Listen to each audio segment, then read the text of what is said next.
ચંદનજીભાઈ ઠાકોર, મારા સાથી ધારાસભ્ય કાંતિભાઈ ખરાડી, બનાસકાંઠા જિલ્લા કોંગ્રેસના પ્રમુખ ગુલાબસિંહભાઈ, આપ તમામ મંચ ઉપર અને ઓડિયન્સમાં બેઠેલા કોંગ્રેસ પરિવારના મિત્રો, ગુલાબસિંહભાઈને ધન્યવાદ કે એમણે આ બીડું ઝડપ્યું અને અમિતભાઈ અને લાલાભાઈને બધાના તમામ દાતાઓના સાથ સહકારના કારણે એક સરસ આપણું કાર્યાલય ટકાટક બની ગયું.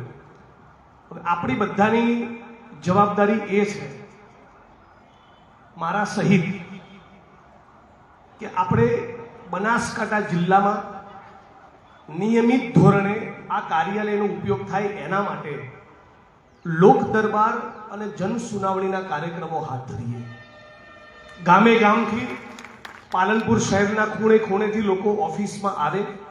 ક્યારેક કાંતિભાઈ બેઠા હોય, ક્યારેક જિલ્લા પ્રમુખ હોય, ક્યારેક હું હોઉં, ક્યારેક જ્ઞાનીબેન હોય, અને આખા જિલ્લાના સર્વ સમાજના લોકોના કામ થતા જાય, લોકોનો ધસારો કોંગ્રેસ કાર્યાલય પર આવતો થાય. બનાસકાંઠામાં, ઉત્તર ગુજરાતમાં કોંગ્રેસ ખૂબ સક્રિય છે, એ અતિ સક્રિય બને, જનતાના કામ થાય અને એકંદરે કોંગ્રેસ પાર્ટીની ઉજળી શાખ એ વધુ ઉજળી થાય, તો મને લાગે છે કે આ ઓફિસ બની એ સાચા અર્થમાં લેખે લાગે. સાથોસાથ કાર્યકર્તા મિત્રોનો પણ ખાસ કહેવા માંગુ છું કે આ ફક્ત જનસેવાનું કેન્દ્ર નહીં બનવું જોઈએ.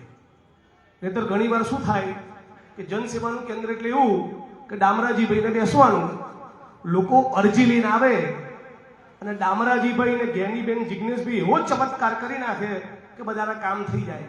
ના, તમારે પણ જોડે આવીને લડવું પડશે.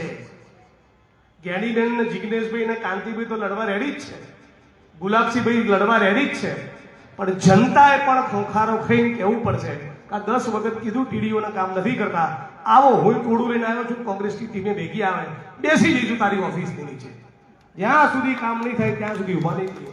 એટલે જનસેવાની સાથે સાથે આ જન સંઘર્ષનું પણ કેન્દ્ર બને, સર્વ સમાજના લોકોના કામ થાય.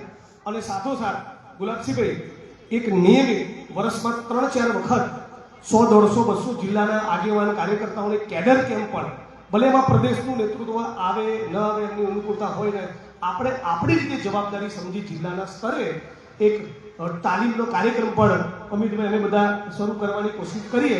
તો અહીંયાથી NSUI યુથ કોંગ્રેસના નવી પેઢીના જે યુવાન મિત્રો છે એને કોંગ્રેસ પાર્ટી શું છે, કોંગ્રેસનો વિચાર વારસો શું છે, સ્વતંત્રતાના આંદોલનમાં કોંગ્રેસની શું ભૂમિકા રહી, રાષ્ટ્ર નિર્માણમાં કોંગ્રેસે શું યોગદાન આપ્યું, ઇન્દિરાજી, નહેરુજી, રાજીવજી એમનું શું વિઝન હતું, આજે કોંગ્રેસ પાર્ટી શું કરવા માંગે છે, એની તાલીમથી તૈયાર થયેલા, સજ્જ થયેલા એક નવી પેઢીના કાર્યકરો હોય અને એ પછી વિસ્તારમાં જાય તો એ RSS વાળાને બરાબર જવાબ આપી શકશે.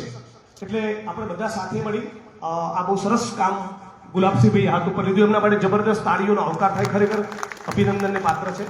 અને મારી વાણીનો વિરામ આપું છું. મેં કહ્યું એ પ્રમાણે આ કાર્યાલયને ઓર ધમધમતું કરીએ, એ આપણી બધાની સામૂહિક જવાબદારી છે. ખૂબ ખૂબ આભાર.